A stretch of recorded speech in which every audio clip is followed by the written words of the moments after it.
Hidden behind a nondescript strip mall in suburban Connecticut lay a sinister garden. But this garden was devoid of vibrant flowers or lush plants. It was the haunting ground where Connecticut's most infamous serial slayer, William Devin Howell, discarded his victims' bodies in a shadowy, wooded area behind the New Britain Strip Mall. Howell, who would later refer to this place as his garden, brought his prey here after tormenting and slaying them in his decrepit blue van, his mobile chamber of horrors. In a single terrifying year, Howell, known by the chilling moniker Sick Ripper, claimed the lives of 7 unsuspecting souls as he traversed central Connecticut in 2003, doing yard work and odd jobs to sustain himself between his deadly deeds. He confided to his cellmate that a monstrous beast lay dormant within him, a beast that had suddenly awoken.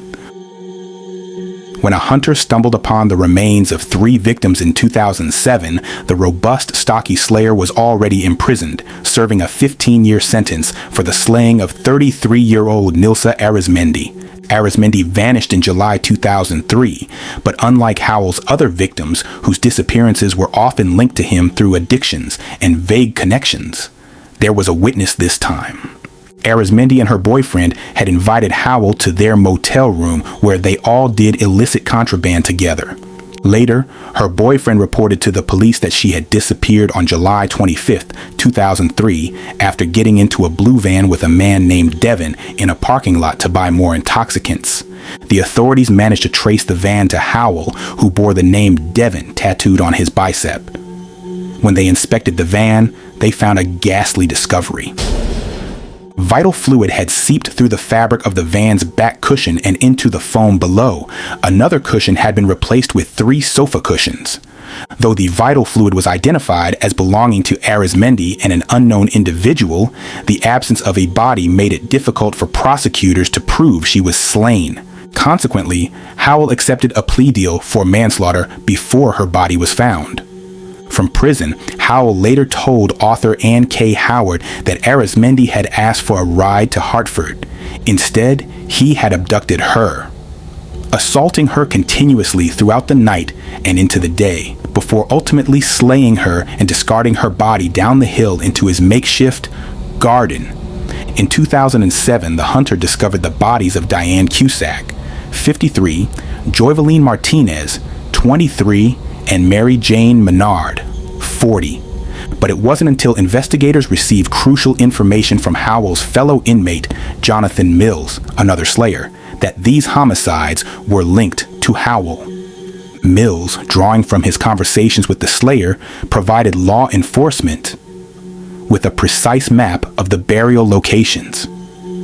In April 2015, authorities unearthed the remains of Arizmendi, Melanie Ruth Camellini, Marilyn Gonzalez, and Danny Lee Wisnett in the Eerie woods behind the strip mall on Hartford Road. Howell's crimes were marked by their brutal and savage nature. His fellow inmate revealed to authorities that Howell's first victim, Melanie Ruth Camellini, was assaulted, strangled, and bludgeoned with a hammer.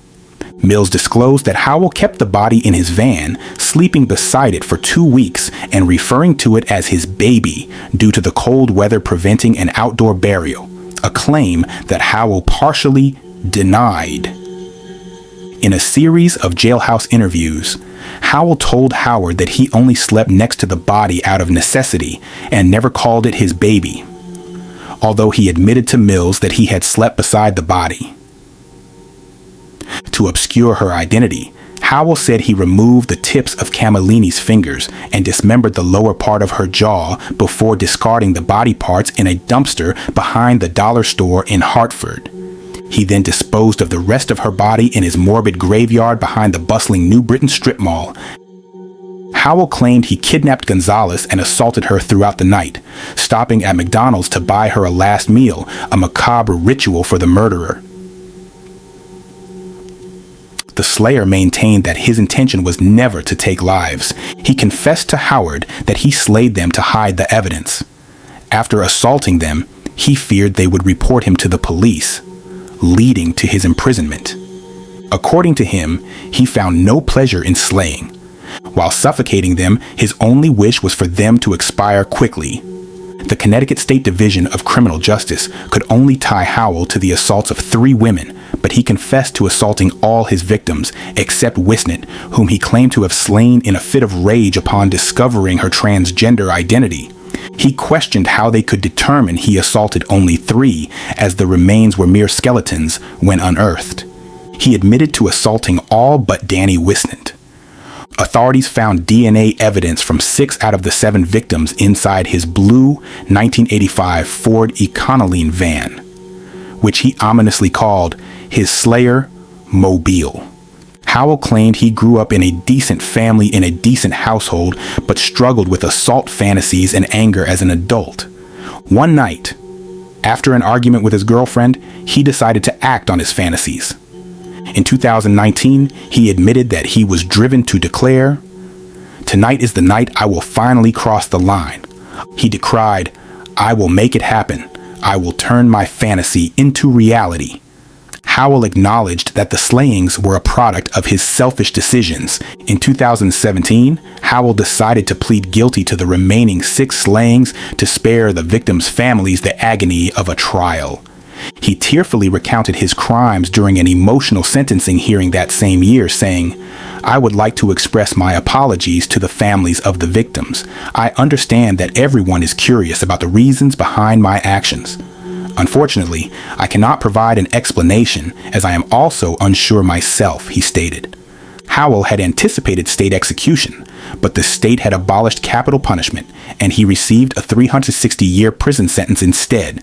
New Britain State's Attorney Brian Prolesky remarked, "This statement falls short of truly capturing the heinous acts committed by the defendant, but it is the closest we can come to achieving justice." Despite taking 7 lives, Howell continues to deny being a monster. He admitted to committing monstrous and heinous crimes, but insisted that his true character was not monstrous and heinous. The families of his victims would beg to differ. You'll find another video coming your way soon. Please like and subscribe. Stay ready and be safe out there, people.